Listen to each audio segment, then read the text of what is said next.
bienvenue dans cette vidéo. Alors dans cette vidéo, il n'y aura pas de choix multiples. Il y a juste une guidance générale pour te connecter ou reconnecter à la joie. Donc on va aller voir ce que cette guidance a à nous dire.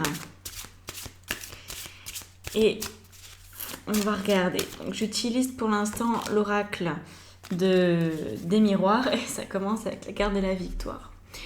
Donc moi, la raison pour laquelle j'ai senti qu'il fallait que je fasse cette vidéo, c'était parce que je ressens que tu ne célèbres pas assez tes victoires.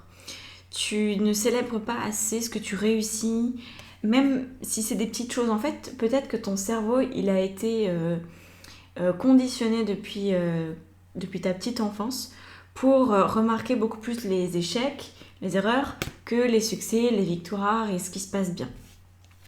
Et donc là, on te dit, arrête de chercher la petite bête, arrête de voir la petite bête et de la faire devenir grosse, parce qu'il y a aussi tout un tas de victoires qui sont plus ou moins importantes que tu as vécues ces dernières semaines, ces derniers mois, et c'est très important que tu les célèbres. Donc chacun a sa manière de célébrer, hein. On peut carrément aller jusqu'à se faire un resto ou faire une vraie fête au sens fête, quoi. Vraiment, on partage l'information avec d'autres, etc. Donc ça, c'est valable, hein. Même pour des petites choses, c'est toujours valable de célébrer en grand. Ou alors, ça peut être une célébration plus dans le sens de prendre le temps de ressentir cette joie que cet événement t'a apporté, ou de te dire, en fait, je me sens fière de moi. J'ai envie de me préparer un bon bain avec des bougies parfumées, j'ai envie de me payer un massage. Alors ça peut être, tu vois, comme ça, un cadeau à toi-même, ou ça peut être simplement d'écrire dans ton journal intime et d'écrire toutes les émotions positives que tu ressens par rapport à cet événement que tu as réussi à dépasser. Moi, je vois ça, un événement qui n'était pas forcément aisé ces derniers temps. Ça peut être une relation que tu as réussi à apaiser au travail. Ça peut être une situation de vie qui t'a malmenée et puis tu as réussi à en faire quelque chose de beau ou en tout cas de plus harmonieux. Voilà. Il y a eu plus d'harmonie et je crois que c'est ça que cette carte veut dire. Il y a un endroit de ta vie où tu as réussi à mettre plus d'harmonie et prends le temps de célébrer ça. Mais vraiment, tu vois. Et parfois, il vaut mieux ne rien s'offrir, ne rien acheter, mais prendre le temps de ressentir la joie que c'est. Se dire, oh là là, il y a quelques semaines, il y a quelques mois, j'étais vraiment dans une situation compliquée, j'en voyais pas le bout, et aujourd'hui, c'est terminé, ou c'est en phase de l'être, et c'est génial, et je me réjouis de ça. Donc, ça va t'éviter de voir les petites bêtes. Ensuite, on va regarder... Alors, il y a un autre sujet, celle-ci. Mais disons, continue, hein. La joie, on est vraiment... c'est toutes des cartes qui nous parlent de la même chose pour l'instant, c'est cool. Donc, la carte de la joie ici, elle vient en rajouter une couche sur la victoire, qui est quand même assez similaire. Mais là, ça serait plutôt ce que je ressens des joies que tu aurais refoulées parce que tu les aurais jugées illégitimes ou futiles. Par exemple, la joie qu'il y ait ta série préférée qui passe à la télé un soir. Peut-être que tu étais super contente, il y avait un épisode inédit, quelque chose comme ça, et tu te dis ouais, trop bien et tout. Puis après, tu t'es dit non, mais je vais quand même pas être contente pour ça, c'est un peu ridicule, ça a pas trop de sens. Ou alors, t'as croisé quelqu'un dans la rue qui t'a souri et ça t'a fait ta journée et tu t'es dit ouais, c'est bien, il y a des gens qui sourient encore, il y a des gens qui font attention à moi, il y a des gens qui me disent bonjour, des gens qui sont polis, du coup ça fait plaisir. Et puis peut-être qu'après, tu as minimisé tout ça. Ou que tu l'as même carrément oublié. Tu vois ? J'ai cette sensation-là que tu as pu dénigrer un moment de joie. Une joie spontanée qui t'est arrivée dans ton quotidien, à laquelle tu n'as pas laissé la place, en fait. Donc, il faut voir comment ça te parle. Il y a vraiment tellement de possibilités par rapport à ça. Mais un épisode de vie anodin, très récent, quelques jours, quelques heures, que... t'as un petit peu enterré ou t'es vite passé à autre chose. Et en fait, tu sais, la joie, c'est quelque chose qui... on appelle ça en anglais le compound effect, c'est-à-dire que c'est valable pour les émotions positives ou négatives d'ailleurs, hein. C'est-à-dire que quand tu as conscience d'être en joie et que tu laisses la joie s'exprimer, et ben après, tu vas être joyeuse d'être en joie. Et donc tu vas monter encore d'un cran. Et après tu vas te rendre compte que tu es joyeuse, que tu te rends compte d'être... Attends, je vais y arriver. C'est bien, je vais me faire rire toute seule avec mes conneries. Donc, tu es joyeuse. Après, tu es joyeuse d'être joyeuse. Puis enfin, tu es joyeuse d'être joyeuse d'être joyeuse, etc., etc. Et c'est un truc exponentiel. Voilà. Et en fait, c'est ça la problématique souvent dans nos quotidiens, c'est que on vit une émotion et on la laisse nous échapper. On ne s'en sent pas responsable en fait. On la laisse filer en se disant bah en fait c'est éphémère et j'ai pas vraiment la main dessus. Et cette carte de la joie, elle vient te dire que tu as la main sur ta joie. Tu as la main sur ce ressenti, tu peux l'amplifier. Donc prends le temps peut-être de te souvenir de ce qui s'est passé, de ce sourire qu'on t'a fait, de cette blague que tu as entendue, de cette série que tu as pu regarder, que ça doit être des mois que tu l'attendais. Toutes ces petites choses, tu vois. Et franchement, ne minimise jamais l'origine de la joie. Parfois, on peut croire qu'on est joyeuse et que c'est lié à quelque chose de superficiel. Mais en fait, c'est jamais superficiel. La joie, c'est l'émotion la plus haute qu'on peut ressentir. La joie, c'est au même niveau que l'amour. Donc, c'est une autre forme d'amour, en fait, la joie, tu vois. Donc, même si l'origine de la joie te semble pas tout à fait... pas hyper spirituelle, pas hyper connectée, pas hyper enracinée, ben c'est pas grave, elle est toujours légitime. Alors, on a ça ou celle-là? C'est celle-là qui veut venir. Ah, ok. On a la carte de l'hérédité. Alors, cette carte-là, elle nous parle de ce que tu es en train de mettre en place dans ta vie, de ce que tu es en train de transmettre au monde. Alors, c'est une notion pas toujours facile à envisager parce que on est rarement la bonne personne en capacité d'avoir suffisamment de recul sur notre vie pour se dire ouais, je suis en train de laisser quelque chose au monde, je suis en train de transmettre quelque chose au monde. C'est pas facile de se rendre compte de ça parce que parfois on n'a pas envie de faire quelque chose pour le monde, on a juste l'impression de vivre sa petite vie et que c'est déjà pas mal d'arriver à la gérer et qu'on s'en tiendra là, quoi.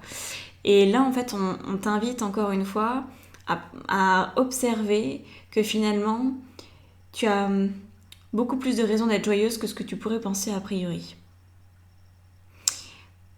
Grâce à ce que tu transmets aux autres, grâce à ce que tu transmets à l'humain. Et en fait, ce que tu transmets à l'humain, c'est H24. C'est pas seulement quand tu veux transmettre. Là, tu vois, je fais une vidéo, donc très clairement, je suis dans la transmission directe. Je sais que je fais ça pour transmettre une information.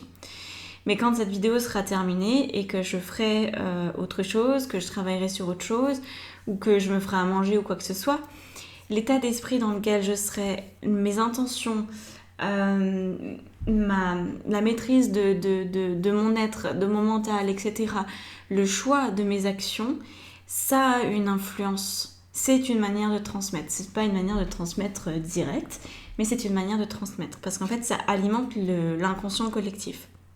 Donc il semblerait, alors là par contre je l'entends en moi, hein, que ces derniers mois, 6 à 8 mois, donc ça fait quand même un certain temps, presque un an en fait. Donc depuis presque un an, tu as changé des choses dans ta vie et je pense que tu fais beaucoup plus attention à la trace que tu laisses dans l'inconscient collectif. Tu as de plus en plus conscience que si par exemple tu es tout le temps en train de pester contre les autres, en les rendant responsables de tous tes malheurs, tu sais que t'aides pas trop l'humain quand tu fais ça. Et donc je pense que tu as pris conscience de plein de choses et que tu n'as pas pris le temps de le célébrer. Voilà, tout simplement. Donc là on te dit, bah regarde en arrière, regarde un petit peu là où t'en es, parce que a priori t'as beaucoup changé. Pas forcément dans tes croyances, hein, mais dans tes comportements, dans la manière de te prendre en charge. Voilà, je pense que tu es beaucoup plus consciente de ce qui se passe en toi et de l'impact que ça peut avoir à grande échelle quand on parle du champ unifié quantique. Voilà. Je pense que tu as conscience de l'effet domino, papillon, appelle ça comme tu veux, où chaque action, interaction, intention, idée, projection de ta part, même dans ton coin, même toute seule, a un impact dans le reste du monde, un impact qui est impossible à mesurer en plus. Donc félicite-toi d'être de plus en plus consciente. Et enfin, on a la carte du retard qui nous dit que ces derniers temps, alors là pour le coup, on est presque en heure. Là, je sais pas ce qui s'est passé ces derniers jours, ces dernières heures, 24, 48 heures, même pas 72.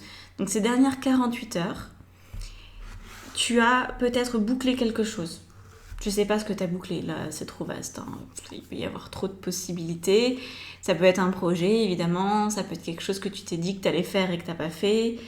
Enfin, que tu as fait mais là très récemment, que tu as mis du temps à faire. Un sujet sur lequel tu avais pris du retard. Ça peut être quelque chose de très banal. Ça peut être, tu t'es dit, oh, faut que je prenne rendez-vous chez le coiffeur, et puis en fait, tu l'as pas fait, et puis tu finis par le faire. Et du coup, tu rattrapes ton retard, tu vois, par rapport à l'idée que tu avais.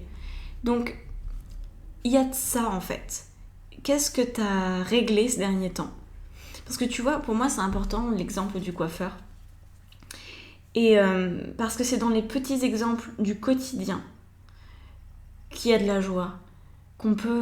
C'est quand on vit en fait vraiment notre quotidien en conscience qu'on peut être joyeuse, qu'on peut être heureuse, qu'on peut ressentir beaucoup de gaieté à faire partie du monde. Quand on attend quelque chose d'extraordinaire, d'incroyable, une invitation dans un restaurant 4 étoiles, je sais même pas si ça existe les 4 étoiles, 3 étoiles c'est déjà pas mal. Si on attend ça pour être heureuse, si on attend quelque chose de vraiment presque inimaginable, on ne sera jamais heureuse.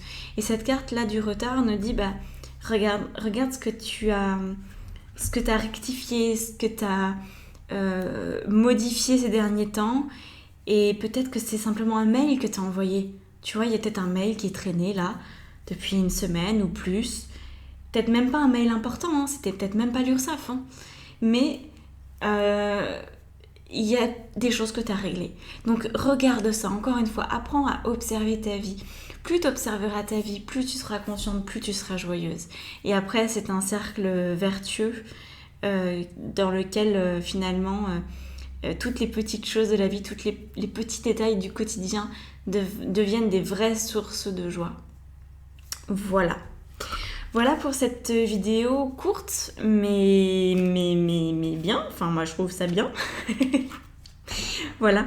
J'espère que ça t'aura apporté des raisons d'être joyeuse.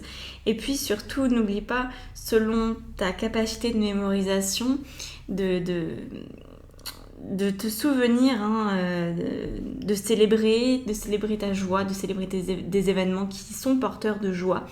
Donc peut-être que tu as besoin de noter, peut-être que tu as besoin d'avoir un jour dans la semaine où tu prends le temps de célébrer, tu prends le temps de regarder ce qui s'est passé pour vraiment, pour exprimer de la joie et la partager. Donc ça peut être un rappel sur ton téléphone, ça peut être quelque chose que tu écris tous les jours dans ton journal, ça peut être un rendez-vous que tu prends avec tes enfants, avec ta famille, en mode conseil de famille, allez hop, chacun exprime sa joie, les événements qui lui ont plu, les blagues qu'ils ont entendues qui les ont fait rire, etc. C'est vraiment important de rendre ça, encore une fois, très concret, très terre à terre, très tangible, très palpable. Voilà. J'espère que ça t'a plu. Si tu veux une guidance, tu sais où me trouver. Tout est dans la barre d'informations sous la vidéo. Et puis pour tout le reste, si tu veux te former en tarot, si tu veux être coaché en séance individuelle, unique ou multiple, c'est pareil. Tout est sur mon site internet, les tarifs, les modes de réservation, le fonctionnement, blabla, blabla. Et si jamais tu as des questions, écoute, tu as mon mail. Voilà. Donc je te dis à bientôt, je te remercie et puis prends soin de toi d'ici la prochaine.